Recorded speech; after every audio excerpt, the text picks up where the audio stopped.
Il y a ce qu'on appelle la mort. Cette affaire qu'on appelle la mort, qui ne regarde pas si tu es bébé, ou si tu es jeune, ou si tu es nourrissant, ou si tu es jeune, ou si tu es vieillard. Cette affaire ne cogne pas à la porte de quelqu'un, mais qui entre seulement. Je suis venu te parler de cela. C'est un grand problème. Le président meurt, le prophète meurt, les bébés meurent, les jeunes meurent, les vieillards meurent, les adultes meurent. Ceux qui sont venus de la part de Dieu sont morts, tout comme les hommes meurent aussi. Donc là où tu es là, tu as un problème avec la mort. La question que je vais te poser, comment est-ce que tu vas traiter ce problème? Le problème qu'on appelle la mort, tu vas traiter ce problème comment?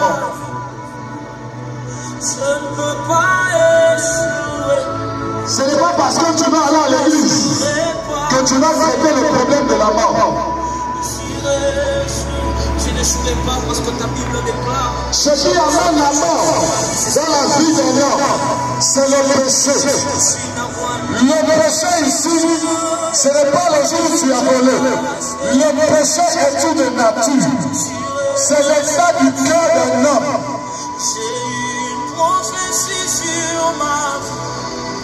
Et lorsqu'un homme est pécheur, le résultat c'est la mort. La première mort, c'est lorsque tu te retrouves à Gabosset et entre quatre planches, on te laisse souffler sur terre. La deuxième mort, c'est lorsque tu es jeté dans les temps de feu. Je suis venu te parler de l'enfer. Hey, réveille-toi. Je suis venu te parler de l'enfer. L'enfer, ce n'est pas réservé pour les dieux. Ce n'est pas réservé pour les dieux, ni pour les moutons, ni pour les chaises. C'est réservé pour tout homme rebelle. Et c'est qui le rebelle? Le rebelle, ce n'est pas celui qui a tué. Le rebelle, ce n'est pas celui qui a volé. Le rebelle, ce n'est pas celui qui a menti.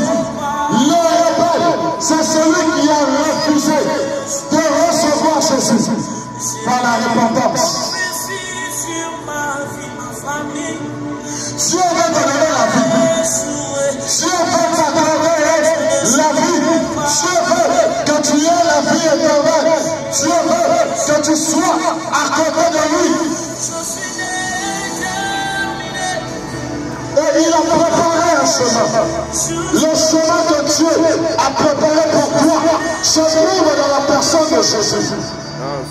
Elle se trouve dans la personne de Jésus. Il est le seul qui a résolu le problème de la mort. Il est le seul qui a traité le problème du péché. Les prophètes sont venus. Ils n'ont pas résolu le problème du péché. C'est pourquoi ils sont restés dans la tombe. Et Mohamed est venu. Il n'a pas traité le problème du péché. Il est resté dans la tombe. Les plus grands prophètes n'ont pas traité le problème du péché. Ils sont restés dans la tombe. Le seul qui a traité le problème du péché, c'est Jésus. Et il l'a traité en donnant sa vie comme la rançon par laquelle les hommes peuvent recevoir le salut de Dieu.